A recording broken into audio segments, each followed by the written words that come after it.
ಸಮಸ್ತ ಯೂಟ್ಯೂಬ್ ವಾಹಿನಿಯ ವೀಕ್ಷಕರಿಗೆ ನನ್ನ ನಮಸ್ಕಾರಗಳು.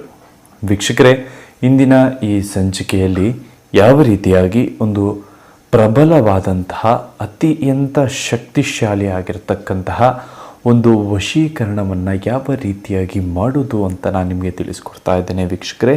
ಹಾಗಾದರೆ ಬನ್ನಿ ಇಂದಿನ ಈ ಸಂಚಿಕೆಯನ್ನು ಪ್ರಾರಂಭಿಸೋಣ. ವೀಕ್ಷಕರೇ, ವಶೀಕರಣ ಅನ್ನೋದು ತುಂಬ ಒಳ್ಳೆಯದು. ಅದನ್ನು ಕೆಟ್ಟ ಕೆಲಸಗಳಿಗೆ ಉಪಯೋಗಿಸೋದಕ್ಕೆ ಹೋಗಬೇಡಿ, ಕೇವಲ ಒಳ್ಳೆಯ ಕೆಲಸಗಳಿಗೆ ಮಾತ್ರ ಉಪಯೋಗಿಸಿ ಅಂತ ಹೇಳ್ತಾ ಇಂದಿನ ಈ ವಿಡಿಯೋವನ್ನು ಪ್ರಾರಂಭಿಸೋಣ. ನೀವು ಇನ್ನೂ ನಮ್ಮ ಯೂಟ್ಯೂಬ್ ಚಾನಲ್ಗೆ ಸಬ್ಸ್ಕ್ರೈಬ್ ಮಾಡಿಕೊಂಡಿಲ್ಲ ಅಂದರೆ ಈ ಕೂಡಲೇ ಸಬ್ಸ್ಕ್ರೈಬ್ ಮಾಡಿಕೊಂಡು ಪಕ್ಕದಲ್ಲೇ ಇರುವಂತಹ ಬೆಲ್ ಐಕಾನ್ ಕೂಡ ಕ್ಲಿಕ್ ಮಾಡಿಕೊಳ್ಳಿ. ಇದರಿಂದ ನಾವು ಮಾಡುವಂತಹ ವಿಡಿಯೋಗಳನ್ನು ಮೊದಲು ನೀವೇ ನೋಡ್ಬೋದು. ಸಾಕಷ್ಟು ಜನ ನನಗೆ ಕರೆ ಮಾಡಿಬಿಟ್ಟು ಗುರುಗಳೇ ವಶೀಕರಣ ಮಾಡೋದಕ್ಕೆ ಸಾಧ್ಯವಾಗ್ತಿಲ್ಲ ಅಂತ ಹೇಳಿದ್ದೀರಾ. ವೀಕ್ಷಕರೇ, ಕೆಲವೊಂದು ನೀತಿ ನಿಯಮಗಳನ್ನು ಪಾಲನೆ ಮಾಡೋದ್ರಿಂದ ಮಾತ್ರ ವಶೀಕರಣ ಮಾಡೋದಕ್ಕೆ ಸಾಧ್ಯವಾಗ್ತದೆ. ಯಾವುದಂದರೆ, ಯಾವ ವಾರ ನೀವೊಂದು ವಶೀಕರಣ ಮಾಡ್ತೀರಾ ಅನ್ನೋದು ತುಂಬ ಮುಖ್ಯವಾಗಿರ್ತದೆ.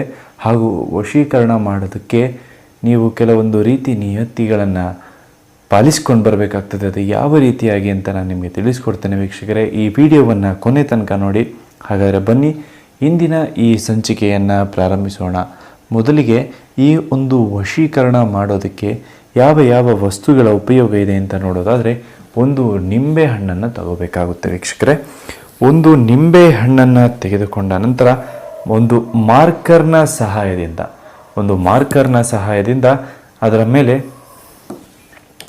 ನೀವು ಯಾರನ್ನು ವಶೀಕರಣ ಮಾಡ್ಕೋಬೇಕು ಅಂತ ಇರ್ತೀರಲ್ಲ ಅವರ ಹೆಸರನ್ನು ಬರೀಬೇಕಾಗ್ತದೆ ವೀಕ್ಷಕರೇ. ಯಾವ ರೀತಿಯಾಗಿ ಬರೀಬೇಕು ಅಂದರೆ, ನೀವಿಲ್ಲಿ ನೋಡ್ಬೋದು, ನಿಂಬೆಹಣ್ಣನ್ನು ಈ ರೀತಿಯಾಗಿ ಹಿಡ್ಕೊಂಡು ಅವರ ಹೆಸರನ್ನು ಇದರ ಮೇಲೆ ಬರಬೇಕಾಗ್ತದೆ.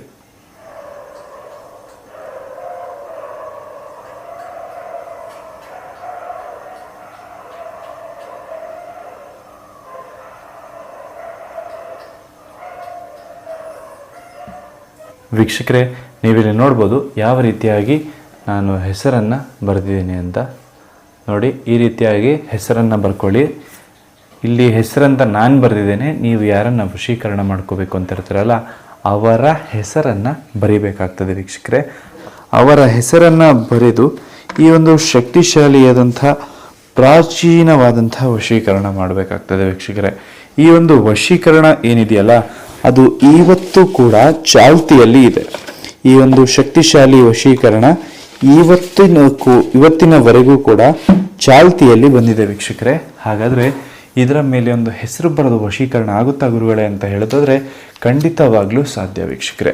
ಖಂಡಿತವಾಗ್ಲೂ ಈ ಒಂದು ವಶೀಕರಣ ಮಾಡೋದಕ್ಕೆ ಸಾಧ್ಯ ಇದೆ. ಮೊದಲಿಗೆ ನೀವು ಈ ಹೆಸರನ್ನು ನಿಂಬೆಹಣ್ಣಿನ ಮೇಲೆ ಬರೆದ ನಂತರದಲ್ಲಿ ಒಂದು ಬಿಳಿಯ ಹಾಳೆಯನ್ನು ತೆಗೆದುಕೊಳ್ಳಿ. ಬಿಳಿಯ ಹಾಳೆಯನ್ನು ತೆಗೆದುಕೊಂಡು ಈ ಒಂದು ಮಂತ್ರವನ್ನು ಬರೀರಿ ವೀಕ್ಷಕರೇ. ಯಾವುದಾ ಮಂತ್ರ ಅಂತ ನೋಡೋದಾದರೆ, ಓಂ ವಶೀಕರಣಂ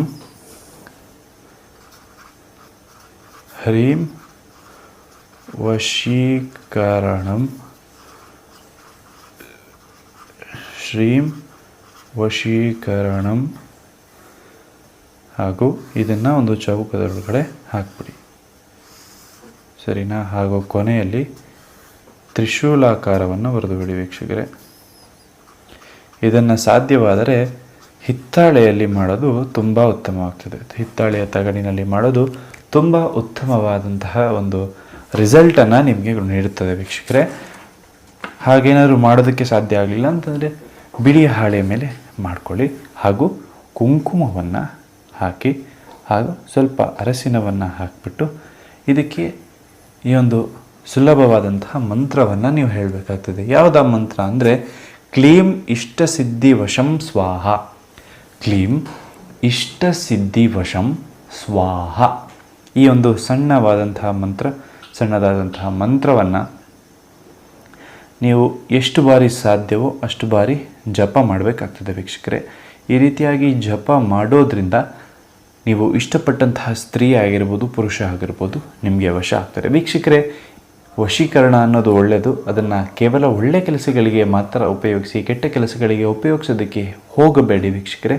ಹಾಗೆ ಈ ಒಂದು ಯಂತ್ರವನ್ನು ಏನು ಬರೆದಿದ್ದೀರಲ್ಲ, ಈ ಯಂತ್ರವನ್ನು ನಿಮ್ಮ ಮನೆಯಲ್ಲಿ ಇಟ್ಟು 12 ದಿನಗಳವರೆಗೆ ಪೂಜೆ ಮಾಡಬೇಕಾಗ್ತದೆ ವೀಕ್ಷಕರೇ. 12 ದಿನಗಳವರೆಗೆ ಸತತವಾಗಿ ಪೂಜೆ ಮಾಡಬೇಕಾಗ್ತದೆ. ಈ ರೀತಿ ಮಾಡುವುದರಿಂದ ನೀವು ಇಷ್ಟಪಟ್ಟಂತಹ ಸ್ತ್ರೀ ಆಗಿರ್ಬೋದು, ಪುರುಷ ಆಗಿರ್ಬೋದು ನಿಮಗೆ ವಶ ಆಗ್ತಾರೆ, ನಿಮ್ಮ ವಶೀಕರಣ ಆಗ್ತಾರೆ. ಹಾಗೂ ಈ ನಿಂಬೆಯನ್ನು ಏನು ಮಾಡಬೇಕು ಅಂತ ಹೇಳೋದಾದರೆ, ಒಂದು ಕಲ್ಪವೃಕ್ಷದ ಕೆಳಗೆ, ಕಲ್ಪವೃಕ್ಷ ಅಂದರೆ ತೆಂಗಿನ ಮರ, ಈ ತೆಂಗಿನ ಮರದ ಬುಡಕ್ಕೆ ಇದನ್ನು ಹಾಕಿ ಬನ್ನಿ. ಈ ರೀತಿ ಮಾಡೋದ್ರಿಂದ ಖಂಡಿತವಾಗಲೂ ಕೂಡ ನೀವು ಇಷ್ಟಪಟ್ಟಂತಹ ಸ್ತ್ರೀ ಆಗಿರ್ಬೋದು, ಪುರುಷ ಆಗಿರ್ಬೋದು ನಿಮಗೆ ವಶೀಕರಣ ಆಗ್ತಾರೆ. ನೀವು ಹೇಳಿದ ರೀತಿಯಲ್ಲಿ ಕೇಳ್ತಾರೆ ವೀಕ್ಷಕರೇ. ಇದನ್ನು ಕೇವಲ ಒಳ್ಳೆ ಕೆಲಸಗಳಿಗೆ ಮಾತ್ರ ಉಪಯೋಗಿಸಿ ಅಂತ ಹೇಳ್ತಾ ಇಂದಿನ ಈ ವಿಶೇಷವಾದಂತಹ ಸಂಚಿಕೆಯನ್ನು ಮುಗಿಸಿಕೊಳ್ಳೋಣ. ಸರ್ವೇ ಜನವು ಸುಖಿನೋ ಭವಂತು. ನಮಸ್ಕಾರ ವೀಕ್ಷಕರೇ.